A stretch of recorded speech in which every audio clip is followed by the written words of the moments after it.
Well, as we wait for Holmes to join, maybe we could start things off with each of you introducing yourselves to the team. I'm not quite sure of your flow here, but Anita, do you want to start? Sure, I'll start. Hello, everyone. My name is Anita Knight. I'm the engineering manager at Roanoke Electric. Roanoke Co-op in North Carolina. We are one of 26 rural co-ops in northeastern North Carolina. We serve 7 counties, and one of the counties is actually one of the lowest income counties in the United States. So just happy to be here and look forward to sharing great news with everyone. Great, thank you. SaLisa? Hi, everyone. Great to be here. My name is SaLisa Berrien. I am the founder and CEO of COI Energy. We are a digital energy management platform that detects and eliminates energy waste in buildings. And we repurpose that waste for good.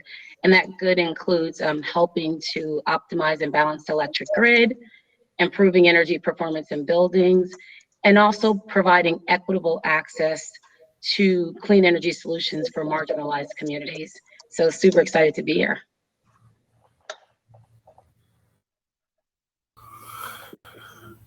Great. I am beyond excited to be here with SaLisa and Anita. I have studied Roanoke Electric for so many years and just called and emailed y'all to hang out with me, but y'all are too cool because what you're doing is so amazing. I listen to the NPR podcast to hear what's going on, and I'm just so excited to be on the panel with you all and Dr. Hummel, of course. Always good to see you. I'm Donnel.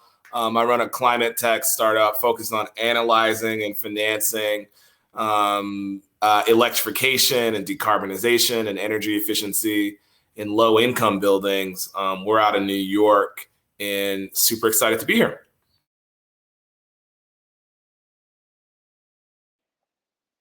Hi, friends. Can you hear me? Oh, I'm so relieved. I've had a thrill at Verge Electrify this year, but even after arriving early, I had a false start with my video connection, and it's wonderful. It really a deep honor to be on a screen shared with the three of you.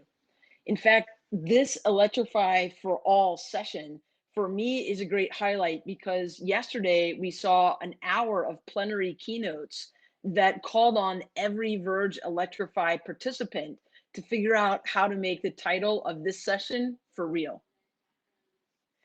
Anita, have you had a chance to greet all of the yet? Before we get into it? Okay. Yes, we all great. did a brief introduction, yes.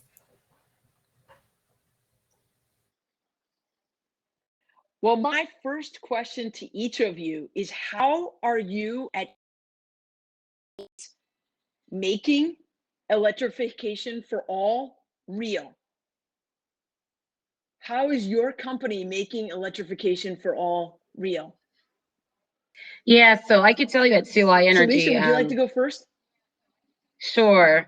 So at COI Energy, I could tell you one of the things that's been important to me since I started the company was making sure that people that had similar experiences I did growing up had equitable access to clean energy solutions. So electrification for all, what that's really meaning to me is that regardless of your socioeconomic status, you get to be a part of this ecosystem that's ensuring that we all are providing solutions to solving climate change.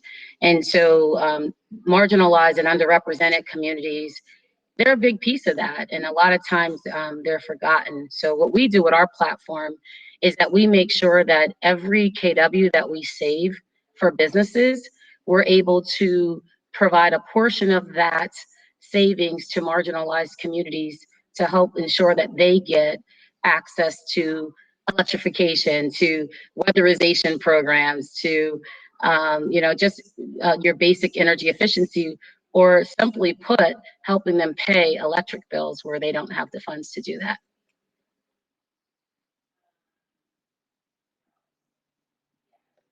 Donnel? Yeah, we are electrifying apartment buildings and residential single family homes in New York City, as well as LA and Oakland. We have a couple projects in the upper Midwest, Milwaukee, District of Columbia. And so we're really experimenting with learning about what it's going to take to electrify buildings, coast to coast, trying to come down to North Carolina if Anita will let me. Also doing some projects in Atlanta, where I went to high school, where my mom lives. Working with Jackson, Mississippi, and Las Vegas to figure out if we can help them plan an electrification program to bring high efficiency air conditioning and new hot water heating, all electric hot water heating to the city of Las Vegas. So we're really trying to think through and learn about what it takes to electrify buildings in different climate zones and different geographies. What are the different kinds of equipment? What are the different certifications? What are the different suppliers and contractors in each of these markets? Because it's all different. And so we're just on a learning journey to figure out how to make sure that we electrify low-income buildings. Exciting to me about what Donnel just said is that we look to partner with organizations that we can donate or gift these funds to. So organizations like Donnell's, right now we're also partnered with Tampa Electric in Florida, where we're helping. We've helped over, I think it's 300 homes since last year get access to energy solutions. So, and that's through our gifting platform. So we would partner with an organization like Donnell's where they're doing projects and, ensure that there's funding for homes where they need this extra funding. That's where we would redirect our funds to.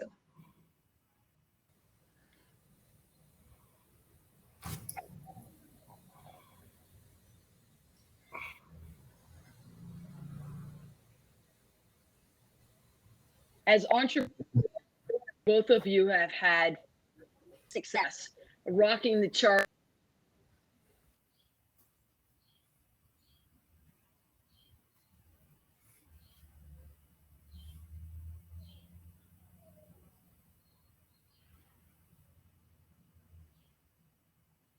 Mm-mm.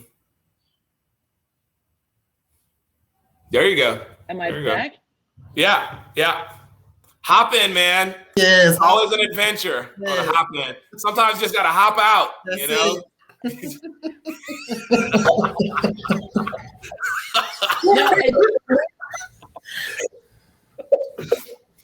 You hopping in and out, Holmes.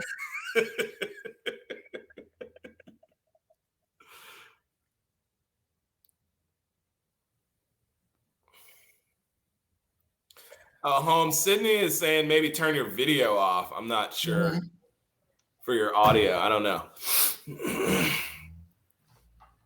I'll work on that next. We can hear you now. Anita, right?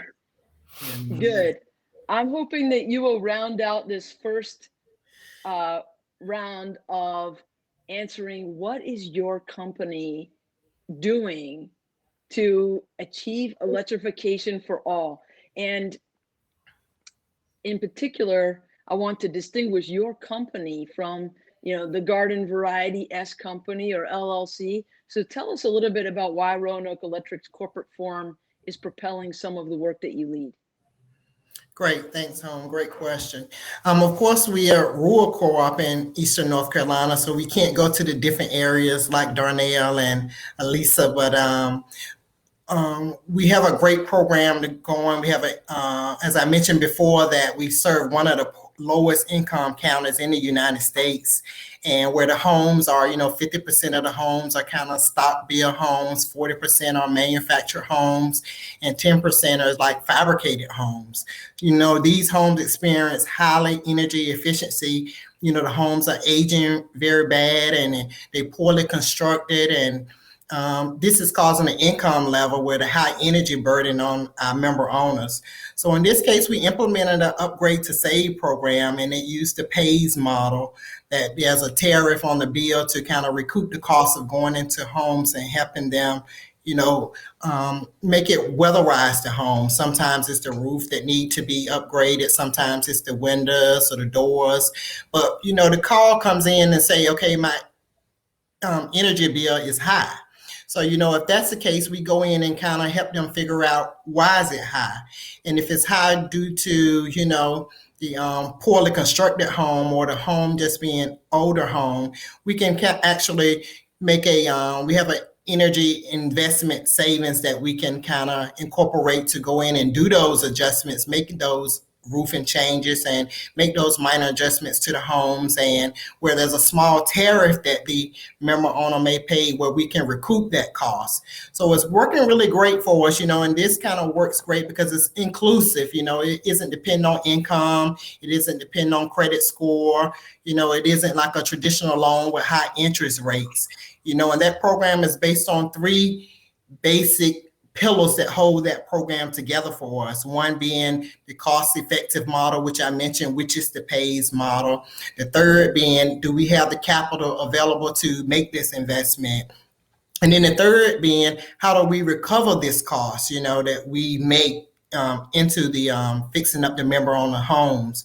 So the key to that program, to allow us to move forward is having the financing, and to create a certainty that the savings, what we invest, the member owner would get that savings back, so we don't have to go in blindly saying that, okay, you're going to save 10%, but we know for sure that based on the investment that we make and based on the metadata that we can obtain, that we're going to get the savings, in the end. And that's favorable to both. It's favorable to the utility to cover our admin costs, and it's favorable to the member owner because at that point, their bill is lower. We look at maybe a 25% decrease in the bills, and that savings, we can put it over a 15-year period, whereas the cost that it actually costs the member owners is lowered, is less than the savings. So, it's a great challenge being in this area, but, these great programs and great partners allow us to do great things, so.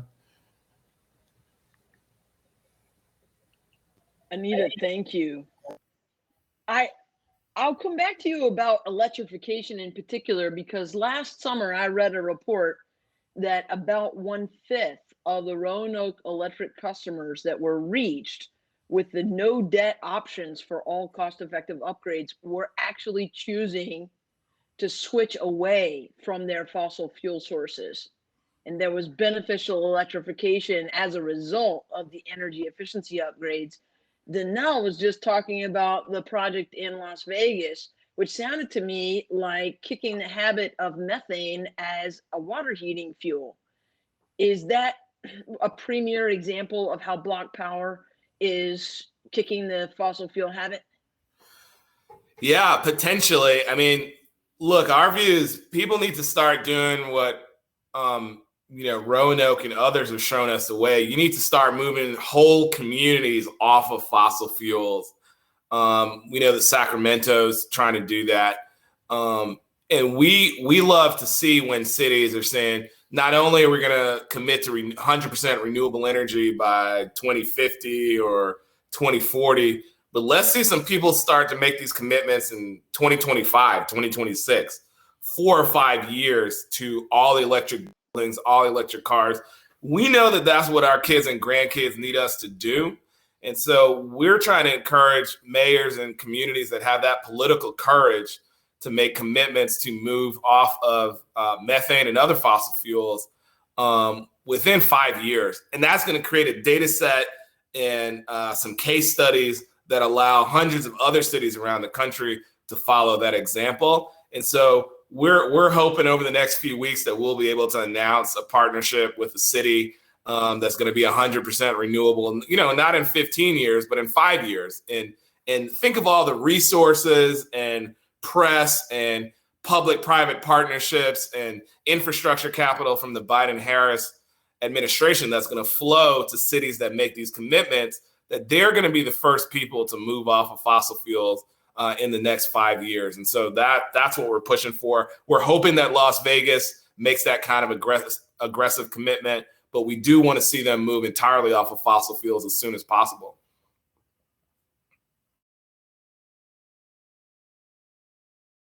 SaLisa, tell us about COI Energy Services.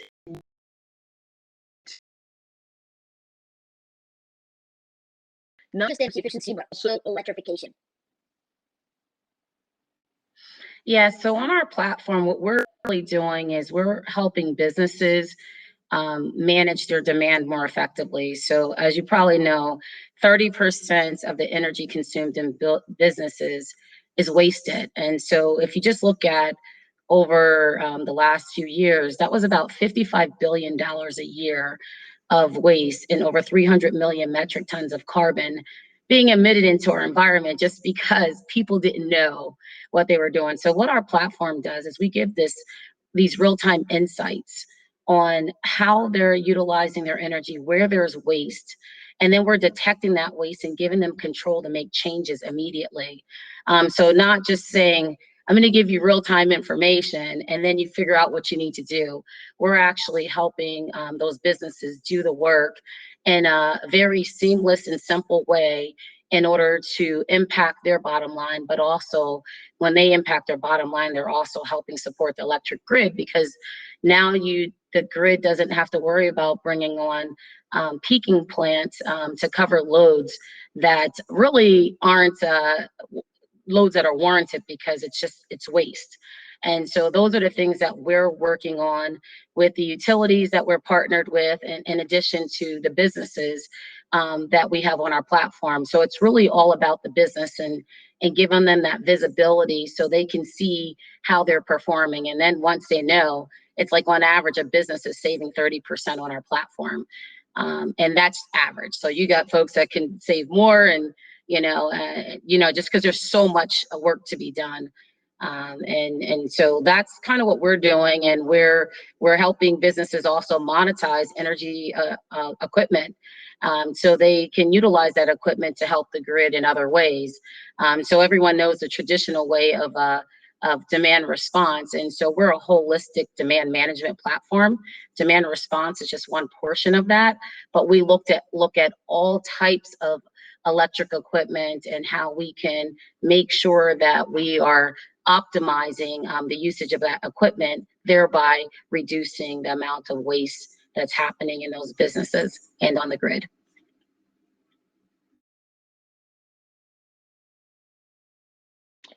Anita, I know that you are the manager of the electric vehicle transportation program for Roanoke Electric, specifically the integration of two-way EV chargers, which is a rare technology to be able to get your hands on these days with an Underwriter Laboratories seal of safety and performance. You have that equipment already installed. How are you thinking about transportation electrification for all? Well, EV infrastructure has been a big push just from North Carolina, the government, the Bill 60 that's released for by 2030. I think they want 80% of the vehicles on the road to be electric. Currently at Roanoke Electric, we have one Tesla, I think, that we purchased maybe a year or two ago. We have 2 Leaf vehicles. And the Leaf, good thing about the Leaf, it does allow bi-directional charging. So we team with a really great partner from Modern Energy.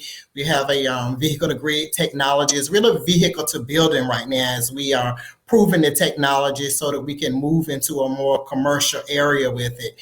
We've been running a pilot program maybe for the last 6 or 7 months, and we're seeing great benefits from it. We're able to manage our demand costs. Currently, right now, the bidirectional charger is 15 kW. So we're looking to expand that. So, we can only get so much, but just for proving the technology, it has proven. Each month, I guess we average maybe about $200 in demand savings, which is when we carry that over to commercial fleet, school buses, and public transportation, then we know that the technology has been proven enough where we can see the financial benefits from it in reducing the demand costs. It's been a really great pilot program thus far. We ran into several different things, unexpected and expected. We did an island, like we test our generator once a week. So doing that test, we ran into a few complications that allowed us to get past that. So we're seeing great benefits for them. So what we're hoping that would do would allow us to purchase school buses, electric school buses for the schools in the area. We have served maybe 12 schools in our area, and we done surveyed 5 or 6 of them, and they're very interested in getting electric school buses. And just imagine having those chargers out even when the buses aren't running, to be able to discharge those batteries and put that energy back on the grid would be a really great savings to Roanoke, and as well as the member owner. So we're looking at, maybe, as I mentioned, the pays model that we're using now for the Upgrade to Save program. Then we're looking at taking that model and using that to provide a benefit to the school, whereas we can purchase the electric school buses for the school, and they can just pay a tariff on their bill to recover that cost that we were making the investment. So it is a really exciting project. It's really great. Our team has been working really hard. Every week we have deep dive sessions, and we creating a lot of great use cases, what ifs, what's best for the community, what's best for Roanoke, to kind of implement it. So when we get ready, I wish we can have a school bus right now, and that's one of the hurdles that we face, is that the school buses are lengthy and they aren't really available. I think it's maybe like a 1 or 2 year wait now to get an electric school bus. But as soon as we can get a school bus, we're ready to put that technology out, and it's going to be a great experience for our community. You getting buses from Proterra? We were looking at Proterra. Now we kind of looking at wherever we can get a school bus from. Working with Thomas is what we actually visit. But right now we just looking at all the different areas. Lyon, I think, was one of them that we mentioned looking at. So do you know any that are available? Yeah, I'll look into it. I just emailed you. I'll look into it for you. So I'll follow up. Yeah, sounds great. So yeah, really great program. Really excited.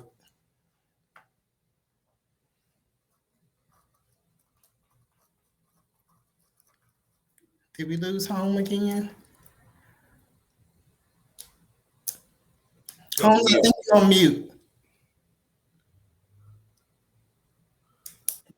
While we're waiting on Holmes, I think there's a great opportunity for the 3 of us to collaborate. I mean, there's synergy right here, listening to what each one of us do, and it's all complementary.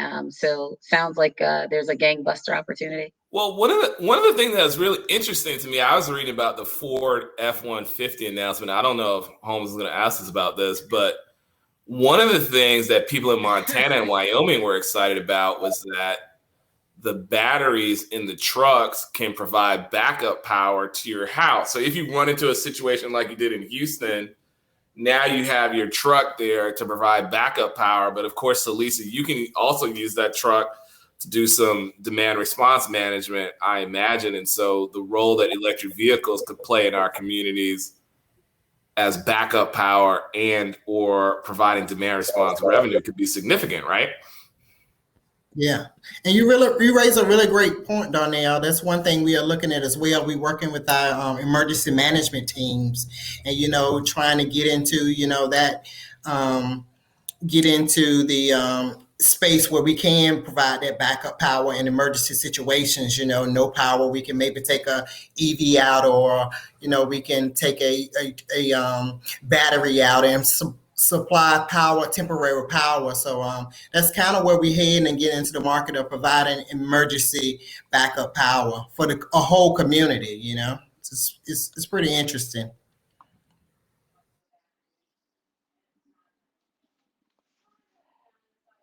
The affordability of these all-electric equipment, a Ford 150, at first, it looks like it has a big upfront cost barrier. But as Donnel just said, the onboard battery is the size of 10 Tesla Powerwalls. The business case for vehicle grid integration is crushing. In other words, it's far more affordable to provide those grid resilience and critical facility support applications with 10 Tesla Powerwalls bolted to wheels, then stacking the batteries and bolting them to cement, and then buying a separate car. When you think about scale, it really is transformative to ability. Now, Anita has already described the business model that Roanoke Electric is uniquely positioned to use by offering tariffed terms for sites so that all customers can qualify regardless of their credit score or their renter status. SaLisa, your clients are primarily customers, yet you dedicated a portion of your profits to reach customers that might, in the residential sector, not otherwise of a program like the one that Roanoke. How are you thinking about scaling up so that you can share with the residents on success? Yeah, it's really simple, Holmes. And the fact of the matter is businesses are wasting a whole lot of energy. And if you just look at $55 billion that was wasted in 2017, and you just take a portion of that and you repurpose it for marginalized communities, that's still a lot of money. And so every business that comes on our platform, they have the option to give a percentage of the savings that we're helping them generate to those businesses. In addition to a part of the transaction fee, we provide support directly from COI to these communities. And so scale, if you just think about all the businesses here in the United States, the millions of businesses, we're able to, just kind of like help communities like Roanoke eradicate the issues that they're experiencing just from the savings alone. And so for businesses that are on our platform, it's not only that they're gifting clean energy solutions to these marginalized communities, they're also receiving a tax credit. So they're not walking away with nothing. They're getting the savings, so they're reducing their bills. They're actually creating revenue for themselves by monetizing their flexibility, and at the same time, they're receiving a tax credit for the reductions that they're giving to these communities that are experiencing energy inequity. So it's a win-win, and it scales quickly, and that's why we utilize a platform where businesses could raise their hand and say, I have 500 kW that I want to gift over to Roanoke. And then other ones could say, I have this and I want to gift over. And then, by the way, you know what? Besides my savings, I have a social impact or ESG goal where I want to give more, so I can just do that right on the platform. And so the platform is just built out in a way that environmental and social impact is a part of what we do. It's not like something we're thinking as a side or add-on. It's integrated into the solution to help all, because we recognize when we get to the end of the day, and I tell people when we look at the metaphor with, this pandemic we're in, folks are like, why don't they have a mask on? Well, if it's more important for me to find food than to purchase a mask. But what we realize is that if that person doesn't wear a mask, we could die, right? And I hate to sound so extreme, but it's that extreme because we recognize that over the last year. So now we realize that we're all integrated. And if we don't work together to solve the problems for the whole, it's going to negatively impact us all. So having a solution that works for everyone, so the business benefits from our platform, the grid benefits from our platform, the environment benefits from our platform, and the marginalized communities benefit from our platform.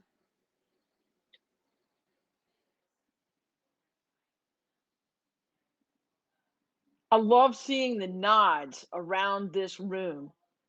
Donnel, what would make your business take off?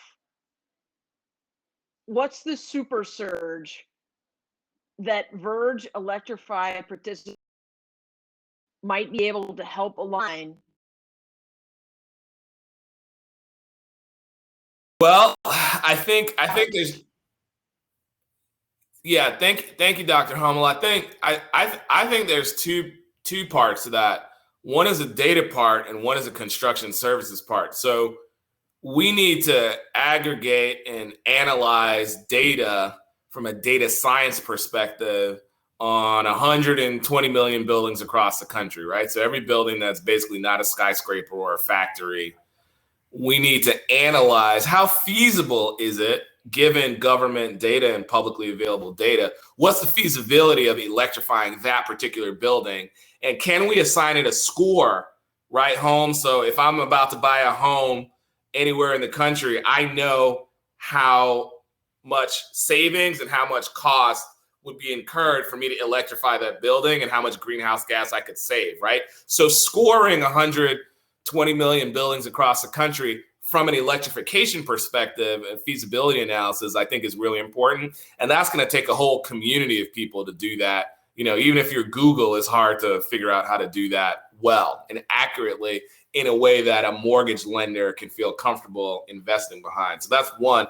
The other part is I'm in a place where I'd love to start buying construction companies that are about to retire and putting African-American women or Latinx women in charge of those companies so that we can build a cohort of national construction companies that are going to go and electrify buildings across the country. We want electrification to benefit not only the homeowner, but also the company that provides that service. And all the data is showing that when you start a business that's run by a brown woman or a Black woman, that business overperforms. So I want to not only facilitate those kind of investments from a social justice standpoint, but because I want to make some money. So I know I need to invest in leadership that is Black and brown women in charge of that national electrification construction platform. So we're looking for partners who can either finance or are in touch with companies that are about to retire so that we can acquire those businesses and put some Black and brown women in charge to run that national electrification infrastructure installation program. So those are two areas where BlocPower can certainly use some help.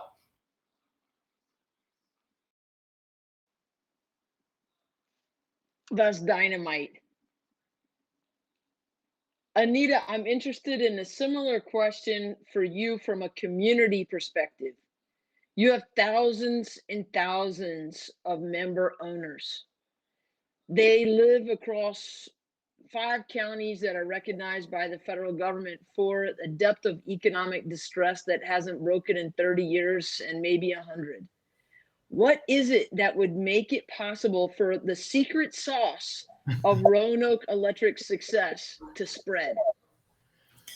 Well, I think one of the secret sauce for Roanoke right now is the expansion and the rollout of broadband, you know, because in a lot of areas, you know, we doing a fiber to the home project right now, but a lot of areas they still on dial up. You know, we ran into a big challenge when, you know, the COVID hit and, you know, the kids weren't able to go to school and, you know, people weren't able to get to the doctors, you know, so telemedicine and telehealth and remote education is a big thing, you know, but the rollout of broadband is allowing us to leverage a lot of our technologies that we are doing, you know, the DER response and the DR response and the vehicle to grid technology, you know, to have strong communications, you know, to kind of get this data back to us and to create a stable platform for incorporating these different technologies that we're looking to deploy. The vehicle to grid, of course, you know, getting the data back, as Donnel mentioned, big data now is a big thing. So, you know, we just hired promoted one of our staff to data analysts because we realized that with the AMI that we just deployed, finished implementing this year, there's a lot of data coming in. We got data coming every 15 seconds, you know. So how do we make sense of that data? What does that data mean? How can we take that data and create a successful model and create successful solutions that would benefit Roanoke and the member owners? You know, our member owners come first. You know, if the bills are high, we trying to do everything that we can to get the bills down. That's our goal, cost savings, So all of these projects that we incorporate, whether it's vehicle to grid, whether it's EV infrastructure, whether it's broadband, or whether it's AMI, or whether it's DA, distribution automation, or all of it is about reducing costs for our member owners. We already challenged with, efficiency costs, energy costs, because of the housing complex that we have. But just being able to analyze that data and make sense of it and make great solutions that, would benefit the whole, is where we're at now. So the broadband is working at really great for us. We not even maybe 30% deployed, but we're making great progress, and with the ability and the access to grant money that's coming out of the Biden administration, and the opportunity that all the grants are coming through is really helping us and really giving us the leverage to create solid foundations to get these technologies out to our member owners.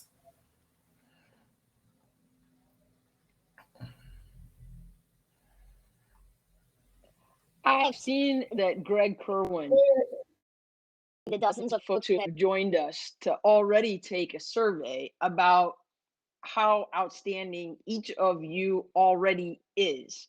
But I want you to raise it up a notch in the last round here, which is give us your closer on what it takes for a community of professionals drawn together by Verge Electrify to achieve electrification for all by taking equity in our businesses, in our industry, in our professional associations, in our investment choices seriously enough that we are prioritizing the opportunities for new voices and new leadership to emerge in a field that I know can actually eliminate our fossil footprint within the span of the careers of the people we see on this screen right now. This is not a next generation project. It's now. So I want to hear your closer on electrification for all in our lifetime. And before we let Donnel retire and make everybody else carry on. I gotta laugh. I knew it.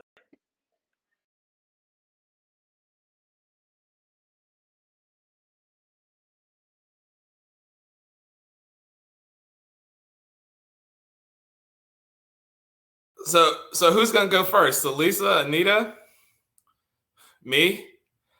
She called you out, Donnel. I wanted to stall to get some more time to meditate. That's such a deep question. I mean, I think there's a couple different pieces to this, right? There's the data piece, which we talked about.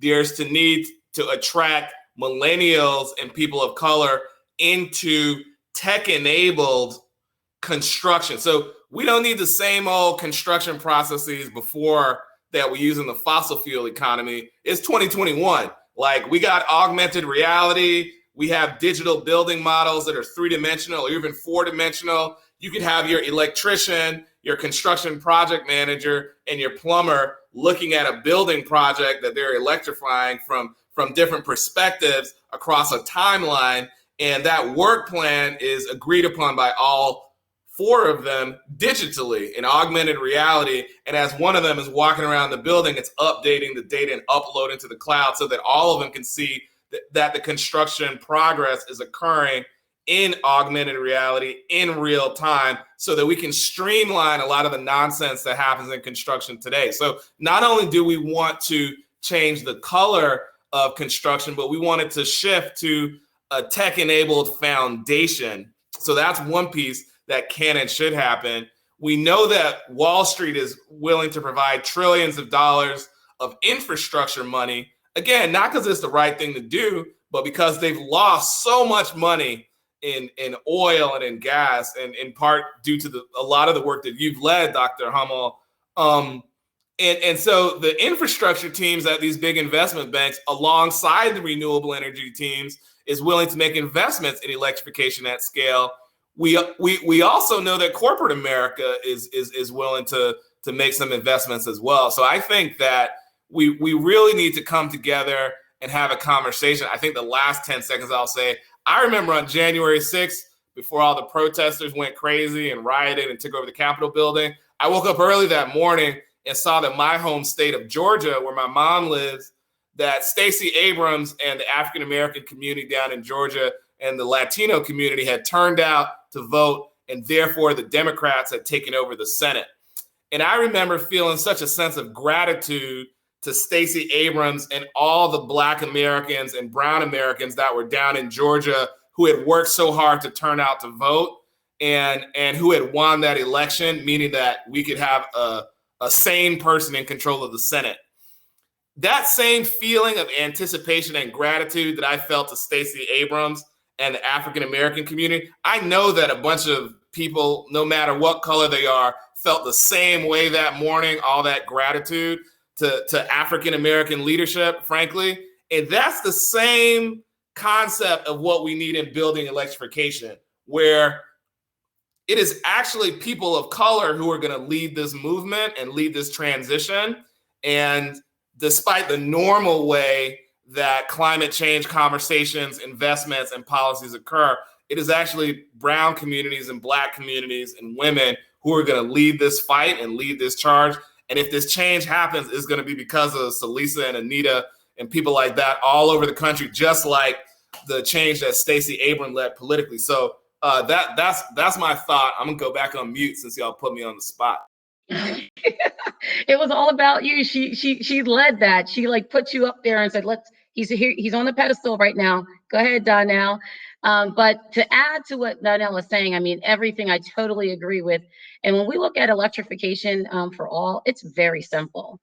We have to have these corporates in this game, and this game of really how we are looking at energy and utilizing it. So if we have it from the top down, where everybody is doing their part, and going back to the whole mask metaphor, if we all just put on our own mask and we make our buildings better, we improve the efficiency of our buildings, we provide support to those marginalized communities, we have a transactive marketplace where everything is transparent. Transparency and visibility is key as we move forward. And if we don't have that, we're going to still have this opaqueness where people are going to be trying to gain markets and things like that, and then we lose. So if we're really trying to create a climate-friendly economy for our children's children to live, work, play, and thrive, it's going to take each and every one of us to do our part. So let's pick up our mask and say, hey, my business, we're able to save 35, 40% on the COI Energy platform. We're going to give 10% of those savings to these communities. We're going to work with NGOs. And so that's how COI Energy, we do it, because we're a business-to-business platform. We partner with NGOs in these communities so they can like hit the ground running to make sure that every home has the proper support and infrastructure that they need in order to be a part of this future that is bright for us all, not just for some of us.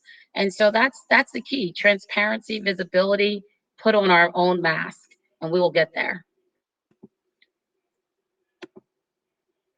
A great response, team, and I have to concur with everybody. It's like we actually trying to change lives. It's about the life of people, and the quality of life that we have. We looking to bring the grandkids back home. We looking to bring people, once people go off to college, these big cities, we looking to give them reason to come back home. When they come home, they have stable internet service, they have jobs that are here that they can apply for. I'm originally from North Carolina. I went to Atlanta, I stayed there 25 years, and now I come back home, and still be able to contribute to my hometown area. We're thankful for Roanoke Electric that give me an opportunity. And then the programs that we offer, being able to put EV infrastructure in my hometown, was an exciting project we just did a month ago, the first fast charger, in Halifax County. And, just bring people like myself home, and be able to have the same things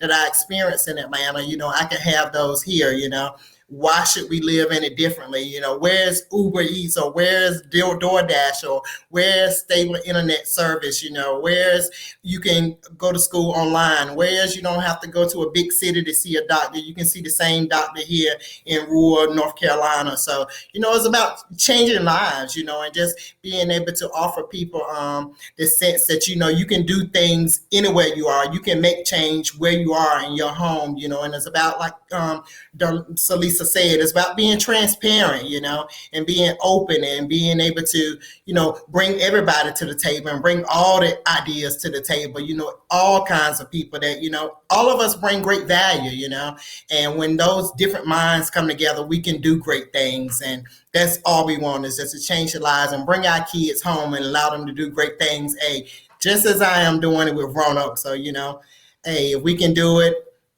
let's allow the whole world to do it. And we will have so much peace, harmony, and love, you know, just go in peace. Amen. Mm-hmm. Amen. Well, I know, at least for me, for my part, I would love to schedule a conference call on email so that we can get back together and keep this conversation going and figure out how we can all collaborate.